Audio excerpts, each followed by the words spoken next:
Breaking news. తెలంగాణలో 16 మంది కీలకమైనటువంటి మావోయిస్టులను అరెస్ట్ చేశారు పోలీసులు. మీరు వింటుంది నిజమే. 16 మంది కీలకమైనటువంటి మావోయిస్ట్ నేతలు, కేంద్ర కమిటీ సభ్యులు, రాష్ట్ర కమిటీ సభ్యులు, ఓ కమాండర్ని అరెస్ట్ చేసినట్టు తెలుస్తోంది. కుమరం భీం ఆసిఫాబాద్ జిల్లాలో వీరందరిని అరెస్ట్ చేశారు. సో 16 మందిని కూడా ఇప్పుడు హైదరాబాద్ డీజీపీ కార్యాలయానికి తరలిస్తున్నట్టు తెలుస్తోంది. మావోయిస్టులంతా ఛత్తీస్గఢ్ వాసులేనట. మావోయిస్టులు ఇప్పుడు పట్టుబడ్డవారు, లేదంటే వారంతా కూడా అరెస్ట్ అయిన వారంతా కూడా ఛత్తీస్గఢ్ రాష్ట్రానికి సంబంధించిన వారే. సో దీంట్లో బర్సీ దేవా ఉన్నాడా? ఇప్పుడు ఈ క్వశ్చనే అందరిలో కూడా రేజ్ అవుతున్న క్వశ్చన్, అందరూ కూడా అనుమానంగా అడుగుతున్న ప్రశ్న ఇది. ఈ పట్టుబడ్డటువంటి 16 మంది మావోయిస్టుల్లో అంటే లొంగిపోవడమా అనేటువంటి ఆ చర్చతోనే వారంతా వస్తూ ఉండగా పోలీసు అరెస్ట్ చేశారట. కొమరం భీం ఆసిఫాబాద్ జిల్లా అడవుల్లో ఛత్తీస్గఢ్ వాసులు 16 మంది ఈరోజు అరెస్ట్ అయ్యారు. 16 మందిలో బర్సీ దేవా ఉన్నాడా అనేటువంటి చర్చ మొదలైంది. సిర్పూర్ యు మండలం బెద్దదోబలో మావోయిస్టుల కదలికలు ఉన్నాయనేటువంటి సమాచారంతో పోలీసులు కూంబింగ్ నిర్వహించారు. అయితే ఈ కూంబింగ్లో పోలీసులు 16 మంది మావోయిస్ట్ అదుపులోకి తీసుకున్నారు. దీంట్లో ఒక కేంద్ర కమిటీ సభ్యుడు, 2 రాష్ట్ర కమిటీ సభ్యులు, మరికొంతమంది డివిజన్ కమిటీలు, ఆ తర్వాత ఒక ఏరియా కమాండర్ కూడా ఉన్నాడట. ఆయుధాలతో సహా జనజీవన స్రవంతిలో కలవడానికి వీరంతా వచ్చారనే ప్రచారం జరుగుతోంది. హైదరాబాద్కి వీరందరినీ తరలిస్తూ ఉన్నారు. సో 16 మంది మావోయిస్టుని హైదరాబాద్ దిశగా తరలిస్తున్నట్టు తెలుస్తోంది. ఇక్కడ కనబడుతున్న ఫోటోలో కనిపించే వ్యక్తి బర్సీ దేవా. ఆయన ఛత్తీస్గఢ్ రాష్ట్రానికి సంబంధించిన పువ్వర్తి గ్రామమే, హిడ్మా స్వగ్రామమే ఈ బర్సీ దేవాది కూడా. హిడ్మా ఒక రకంగా బర్సీ దేవాకి గురువు. సో బర్సీ దేవా బంధువు కూడా. సో ఇటు హిడ్మా బర్సీ దేవా ఇద్దరు కూడా మామాళ్ళు అవుతారట. సో ఇప్పుడు బర్సీ దేవా ఈ 16 మందిలో ఉన్నాడా అనేటువంటి చర్చ జరుగుతోంది. ఇట్స్ బిగ్గెస్ట్ బ్రేకింగ్ న్యూస్గా చూడాలి. మావోయిస్టుల విషయంలో ఈ మధ్య కాలంలో వచ్చినటువంటి వార్తల్లో ఇది అతిపెద్ద వార్త. 16 మందిలో ఒక కేంద్ర కమిటీ సభ్యుడు తెలంగాణలో లొంగిపోవడం, ఓ కేంద్ర కమిటీ సభ్యుడు, ఆ తర్వాత రాష్ట్రానికి సంబంధించిన కమిటీలో 2 డివిజన్ కమిటీ సభ్యులు అండ్ ఒక ఏరియా కమాండర్ కూడా ఉన్నారట. వీరంతా ఛత్తీస్గఢ్కి సంబంధించిన వాళ్ళే. సో రీసెంట్గా ఆర్టీవీ ఒక బిగ్గెస్ట్ బ్రేకింగ్ న్యూస్ని బ్లాస్ట్ చేసింది. చాలామంది బర్సీ దేవా, దేవ్జీ, బడే చొక్కరావు వీళ్ళంతా కూడా వివిధ ప్రాంతాల్లో సెగ్రిగేట్ అయి ఉన్నారనేటువంటి వార్తని చాలామంది అనుకున్నారు. కానీ ఛత్తీస్గఢ్ పోలీసులతో కమ్యూనికేట్ అయిన తర్వాత ఛత్తీస్గఢ్ రాష్ట్రానికి సంబంధించిన కొంతమంది పోలీసులు ఇచ్చినటువంటి ఇన్ఫర్మేషన్ ప్రకారంగా, ఇంటెలిజెన్స్ నిఘా వర్గాలు ఇచ్చిన ఇన్ఫర్మేషన్ ప్రకారంగా ఆ ఛత్తీస్గఢ్ బీజేపీ పాలిత ప్రాంతమే, ఆంధ్రప్రదేశ్ ఎన్డీఏ కూటమిలో భాగస్వామ్యంగా ఉన్నటువంటి ప్రాంతం, మహారాష్ట్ర కూడా ఆ ప్రాంతంలో భాగమే, ఇక బీహార్ కూడా బీజేపీ పాలిత ప్రాంతాలైనటువంటి ప్రాంతాలే. దీంతో అక్కడ ఉండడం సేఫ్ కాదని భావించిన మావోయిస్టులు కీలక నేతలు 3 కూడా తెలంగాణలోని ములుగు అడవుల్లో, అటు ఆదిలాబాద్ అడవుల్లో పర్యటిస్తున్నారనేటువంటి ఒక బిగ్గెస్ట్ వార్తని కూడా ఆర్టీవీ బ్లాస్ట్ చేసింది. ఇప్పుడు 16 మంది లొంగిపోయిన వారిలో వీరున్నారా? తెలంగాణ రాష్ట్రాన్ని సేఫ్గా భావించి తెలంగాణ రాష్ట్ర ప్రభుత్వం ఎదుట లొంగిపోవడానికి వారంతా ఆయుధాలతో సహా వచ్చి ఆ గ్రామంలో ఉన్నారా? వారంతట వారే పోలీసులకు సమాచారం అందించి అరెస్ట్ అయ్యారా అనేటువంటి చర్చ మొదలైంది. సో ప్రజెంట్ అరెస్ట్కి సంబంధించి మరిన్ని అప్డేట్స్ మా ప్రతినిధి రవినాయక్ సిద్ధంగా ఉన్నారు. రవినాయక్, సో 16 మంది ఛత్తీస్గఢ్కి సంబంధించిన మావోయిస్టులు కొమరం భీం ఆసిఫాబాద్ జిల్లా సిర్పూర్ యు మండలం బొద్దదోపపల్లిలో వీరంతా అరెస్ట్ అయ్యారు. సో అక్కడ ఉన్నట్టుగా పోలీసులకు ఎలా ఇన్ఫర్మేషన్ వచ్చింది? ఇది అరెస్ట్గా చూడాలా, లొంగుబాటుగా చూడాలా? మనోజ్, ఇది పక్కాగా లొంగుబాటుగా చూడాలి. ఒక రాజకీయ నాయకుని ఆధ్వర్యంలో ఇదంతా పక్కా ప్రణాళికబద్ధంగా ప్లాన్ గా కొనసాగినట్టు మనకు విశ్వసనీయమైన సమాచారం ఉంది. దోబా సిర్పూర్ యు మండలం కొమరం భీం ఆసిఫాబాద్ జిల్లాలో 16 మంది మావోయిస్టు పార్టీకి చెందిన ముఖ్యమైన నాయకులను అదుపులో తీసుకున్నారు. అయితే ప్రధానంగా ఏఎస్పీ ఆధ్వర్యంలో ఈ టీం అంతా కొనసాగినట్టు తెలిసింది. ఇదంతా కూడా హైదరాబాద్ నుండి ఆపరేషన్ కొనసాగింది. హైదరాబాద్ ఒక ముఖ్యమైన నిఘా వర్గానికి సంబంధించిన సమాచారం మేరకు నేరుగా అక్కడికి వెళ్ళి వారిని దోబా అటవీ ప్రాంతంలో 16 మందిని అదుపులో తీసుకున్నారు. 16 మందిని అదుపులో భాగంగా ఒక కేంద్ర కమిటీ సభ్యులతో పాటు 2 రాష్ట్ర కమిటీ సభ్యులు ఉన్నట్టు తెలిసింది. దీంట్లో ఛత్తీస్గఢ్ దండకారణ్యం సంబంధించిన కొంత ముఖ్యమైన నాయకులు కూడా ఉన్నట్టు ప్రచారం జరుగుతుంది. ఒక AK-47తో పాటు SLR కావచ్చు, ఇన్సాస్ వెపన్స్ ఉన్నట్టు ప్రధానంగా చెబుతున్న పరిస్థితి. అత్యాధునికమైన ఆయుధాలు ఉన్నట్టు ప్రధానంగా ప్రచారం జరుగుతుంది. వీరిని నేరుగా జిల్లా ఎస్పీ దీపికా పాట్ ఆధ్వర్యంలో హైదరాబాద్ కు తరలించినట్టు తెలిసింది. ఏఎస్పీ చిత్తరంజన్ ఈ రవినాయక్, తెలంగాణలో లొంగిపోవడం గల కారణం ఏంటి? నిజంగా వాళ్ళు లొంగిపోవడానికి వచ్చారనుకుంటే పోలీస్ అరెస్ట్ చేశారన్న వార్తలు వస్తున్నాయి. సరే, ఏదేమైనా వాళ్ళైతే పోలీస్ అదుపులో ఉన్నారు.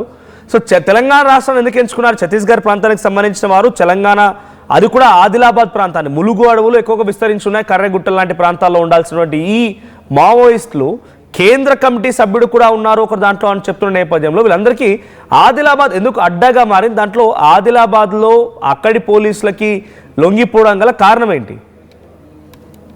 ఎస్ మనోజ్, ఈ ప్రాంతం అంతా కూడా మావోయిస్ట్ పార్టీ సేఫ్ జోన్ గా భావిస్తుంది. అంటే దండకారణ్యంలో ఎంత అయితే సోర్స్ ఉంటుందో, కొమరంభీం ఆసిఫాబాద్ జిల్లాలో మంగి కావచ్చు, గోపెర, గోవెన లాంటి ప్రాంతాల్లో ప్రధాన స్థావరాలు మావోయిస్టు పార్టీకి గతంలో ఉన్నాయి. ఇప్పటికి కూడా మావోయిస్టు పార్టీకి సంబంధించిన ఆనవాలు ఆ ప్రాంతంలో స్పష్టంగా కనబడతాయి.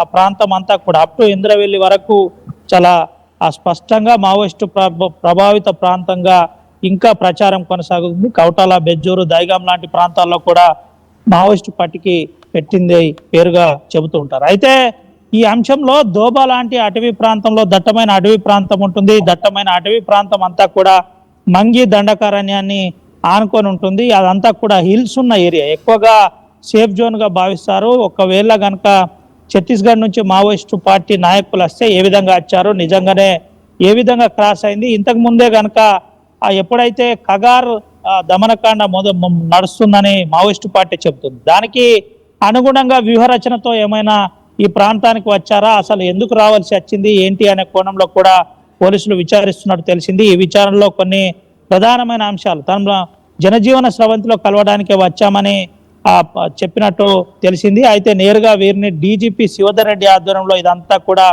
కొనసాగింది. వీరిని హైదరాబాద్కు ప్రత్యేక వాహనం ద్వారా తరలించారు. ఎస్కాట్ మధ్య హైదరాబాద్కు తరలించారు. రేపు మీడియా సమావేశం ఉండబోతుందని స్పష్టమైన సమాచారం మనకుంది. అయితే ఈ అంశంలో కొంత ఎవరున్నారు ఏంటి అనే కోణంలో ఇంకా కొంత సందిగ్ధత ఉంది. ఇందులో తెలంగాణ రాష్ట్రానికి సంబంధించిన నాయకులు ఎవరైనా ఉన్నారా, ఉంటే వారి పేరు ఏదై ఉంటుంది, ఎవరున్నారు, ఈ స్థాయి నాయకులు 16 మందితో లొంగిపోయే ప్రసక్తి ఉండదు. అంటే కేంద్ర కమిటీలో ఉంటే ఎవరైనా పెద్ద వ్యక్తులు ఉన్నారా ఏంటి అనే కోణంలో కూడా చర్చ జరుగుతుంది. అసలు ఉన్న దాంట్లో ముఖ్యమైన నాయకులు ఉన్నట్టు కొంత ప్రచారం జరుగుతున్న పరిస్థితి. అయితే ఇప్పుడు అంతా కూడా మైదాన ప్రాంతానికి మావోయిస్టులు వచ్చారనే ఒక ప్రచారం జోరందుకుంది. గతంలో కూడా మనం పలు కథనాల ద్వారా కూడా తెలుసుకున్న పరిస్థితి. అంటే ఏపీ లాంటి ఇన్సిడెంట్ చూసిన తర్వాత నేరుగా మావోయిస్టు పార్టీ ప్రజావరణంలోకి వచ్చేసింది, జనాల్లో తిరుగుతున్నారనే ప్రచారం జోరుగా కొనసాగుతుంది. అది ఆ విధంగా ఏదైనా జరిగిందా, ఇంతకు ముందే ఈ 16 మంది ఈ ప్రాంతానికి వచ్చారా, వస్తే ఎంతమంది ఉన్నారు ఏంటి, ఎవరా పెద్ద మనిషి, నిజంగానే ఒక నాయకుని ఆధ్వర్యంలో ఇదంతా జరుగుతుంది. నేరుగా ఛత్తీస్గఢ్ కి సంబంధించినటువంటి రాష్ట్రంలో కూడా మావోయిస్టులో భయం మొదలైందా? అంటే హిడ్మా లాంటి వాళ్ళనే అదుపులోకి తీసుకొని చిత్రహింసల గురి చేసి హతమార్చారనేటువంటి మాటని ఆ మావోయిస్టుల లేఖ ద్వారా బయటికి చెప్పుకొచ్చారు. ఆయన విజయవాడలో ఆసుపత్రికి వచ్చినట్టు, ఒక కల్ప స్మగ్లర్ ఇన్ఫర్మేషన్ ఇచ్చినట్టు, ఆ తర్వాత ఆయన్ని అదుపులోకి తీసుకొని చిత్రహింసల గురి చేసి హతమార్చినట్టుగా మావోయిస్టులు లేఖ రాసుకొచ్చారు. కాబట్టి అటువంటి నేతలనే ఈ రకంగా చాలా దారుణంగా పోలీసులు హతమారుస్తున్నారు. మా పరిస్థితి ఏంటో అనేటువంటి ఒక భయంతోనే వారంతా వస్తున్నారా? అయితే ఆంధ్రప్రదేశ్, ఛత్తీస్గఢ్, మహారాష్ట్ర, బీహార్ ఈ ప్రాంతాలను ఎంచుకోకుండా తెలంగాణ కొంత సేఫ్. ఎందుకంటే తెలంగాణలో ఈ మధ్య కాలంలో ఎన్ని కూంబింగ్ జరిగినా కూడా పెద్దగా హతమార్చ్ ఎన్కౌంటర్ లేవు. సో ఇతర రాష్ట్రాల్లో ఉన్నాయి. ఇక్కడ సేఫ్ అనే ఉద్దేశంతో ఛత్తీస్గఢ్ రాష్ట్రానికి సంబంధించినటువంటి ఆ మావోయిస్టులు ఇక్కడికి చేరుకున్నారా? ఎస్ మనోజ్, మనం ఇప్పుడు అదే చెప్పబోతున్నాం. అయితే తెలంగాణ రాష్ట్రమే సేఫ్గా వాళ్ళు భావిస్తున్నారు. దీంతో పాటు ఎవరైతే కేంద్ర ప్రభుత్వానికి అనుసంధానంగా ఉన్న రాష్ట్ర ప్రభుత్వాలు ఉన్నాయో ఆ రాష్ట్ర ప్రభుత్వాలను ఎవరిని నమ్మకుండా ముఖ్యంగా తెలంగాణ రాష్ట్రాన్ని వాళ్ళు నమ్ముతున్న పరిస్థితి కనబడింది. ఈ 16 మంది యథార్థం చూస్తుంటే అదే నిజంగా భావించవచ్చు. అయితే నేరుగా డీజీపీ వీరిని మానిటరింగ్ చేసి హైదరాబాద్కు తరలిస్తున్నారంటే మనం ఆలోచించవచ్చు పరిస్థితి ఏ స్థాయిలో మానిటరింగ్ జరుగుతుంది, ఏ స్థాయి నాయకులు సమాచారం ఇచ్చుంటారనే కోణంలో మనం ఆలోచించాలి. అయితే దీంట్లో ప్రజా సంఘాలతో పాటు ప్రజాప్రతినిధులు ఈ సలండ్రో చాలా కీలకంగా ఉన్నారనే ప్రచారం కొనసాగుతున్న పరిస్థితి. ప్రజాప్రతినిధులు ఎవరన్నది మనం తర్వాత పక్కన పెడితే మొత్తానికి ఎక్కడ ఇన్సిడెంట్ జరగకుండా ప్రశాంతమైన వాతావరణంలో స్టేట్ ఉండాలి అని గతంలో కూడా ముఖ్యమంత్రి రేవంత్ రెడ్డి చెప్పారు. మేము మావోయిజాన్ని ఒక హింసగా చూడట్లేదు, అది ఒక వారి వారికి సంబంధించిన సిద్ధాంత పరంగా ఆలోచిస్తున్నామని చెబుతున్న పరిస్థితి కనబడుతుంది. వారు కూడా హింస చేయకుండా ప్రశాంతమైన వాతావరణాన్ని కోరుకోవాలి, దానికి తెలంగాణ రాష్ట్రం సహకరిస్తుందని చెప్పిన పరిస్థితి. మరో ప్రధాన అంశం మనం చెప్పుకోవాలి, మావోయిస్టు తరఫున 6 నెలలు సీజ్ ఫైర్ తెలంగాణలో ప్రకటించారు. ఇటు తెలంగాణ ప్రభుత్వం తరఫున కూడా ఎక్కడ ఎటువంటి అవాంఛనీయ సంఘటనలు జరగకుండా, గోలీ బయటికి రాకుండా, ఎన్కౌంటర్లు జరగకుండా ప్రస్తుతం పీస్ వాతావరణం కొనసాగుతుంది కాబట్టి వారికి సేఫ్ గా ఈ తెలంగాణ రాష్ట్రంగా భావించారు. అందుకనే 16 మంది లొంగిపోయినట్టు, 16 మందిని అదుపులో తీసుకున్నట్టు తెలిసింది. అది అరెస్టా అదుపాలి అనేది పోలీసులు రేపు మీడియా సమావేశంలో తెలుపవలసి ఉంది. కానీ మనకున్న విశ్వసనీయమైన సమాచారం ప్రకారం పక్కాగా సమాచారం మేరకే వారిని అదుపులో తీసుకున్నారు. ఇక్కడ నుండి హైదరాబాద్ తరలించారు. హైదరాబాద్ తరలించిన అనంతరం అక్కడ విచారణ కొనసాగుతుంది. ఇదంతా కూడా ఇటు ఎన్ఐఏతో పాటు ఎస్ఐబి కావచ్చు, ఎస్ఐబితో పాటు ఇంటెలిజెన్స్ కూడా చాలా కీలకంగా ఈ వ్యవహారంలో వ్యవహరించింది అని తెలిసింది. ఓవరాల్ గా తెలంగాణ రాష్ట్రంలో పంచాయతీ 3వ విడత ఎన్నికలు ఉన్నాయి. ఇదే తరుణంలో ఉమ్మడి ఆదిలాబాద్ జిల్లాలో మావోయిస్టుల అరెస్ట్ అనేది, మావోయిస్టుల జనజీవన స్రవంతిలో కలవడం అనేది ఇప్పుడు పెద్ద చర్చనీయాంశంగా మారింది. నిన్నటిదాకా మావోయిస్టులే తెలంగాణలో లేరు అని చెప్పుకున్న పరిస్థితిలో ఇప్పుడు ఒక్కసారిగా ఈ అరెస్టు కాస్త ఈ జనజీవన స్రవంతిలో కలిసింది కాస్త సంచలనంగా మారింది. Manoj right, thank you Ravinayak. మొత్తంగా కొమరంభీం ఆసిఫాబాద్ జిల్లా సిర్పూర్ యు మండలం అనంతరం ఈరోజు మొత్తం వారిని విచారించిన తర్వాత రేపటికల్లా వారిని మీడియా ముందు ప్రవేశపెట్టే అవకాశం ఉంది. సో దీంట్లో బర్సీ దేవా ఉన్నాడా అనేటువంటి ఒక చర్చ కూడా మొదలైంది. సో ఛత్తీస్గఢ్ రాష్ట్రానికి సంబంధించి 16 మంది మావోయిస్టులు లొంగిపోయారు, పోలీసు అరెస్ట్ అయ్యారన్నప్పుడు బర్సీ దేవా ఉన్నాడనేటువంటి అనుమానం అందరిలో కూడా మొదలైంది. చూద్దాం మరి రేపు ఎవరెవరు లొంగిపోబోతున్నారని మీడియా ముందు ప్రవేశపెట్టిన తర్వాత వారెవరు ఏంటి అనేది చాలా క్లియర్గా తెలిసే అవకాశం ఉంది.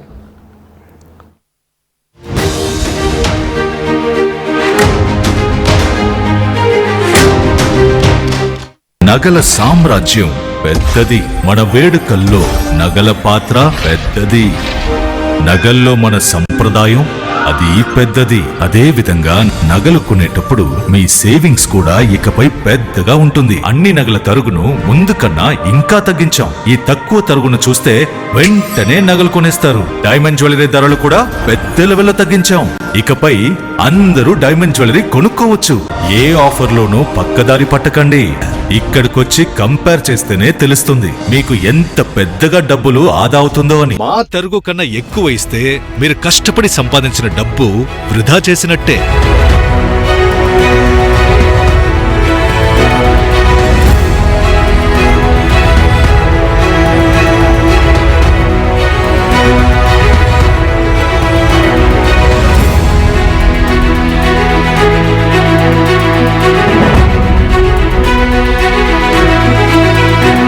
లలితాలో నగలు కొనండి, ఎక్కువ డబ్బులు ఆదా చేయండి. ఇప్పుడు షాద్ నగర్ వైపు ఉన్న స్వర్గసీమ వెంచర్ లో ప్లాట్ల పండగ వచ్చింది. నూతన వెంచర్ అమ్మేయ రూపంలో అప్రూవ్డ్ ప్లాట్లు, resort facility, reasonable price. Swargaseema వారి నూతన వెంచర్ అమ్మేయ.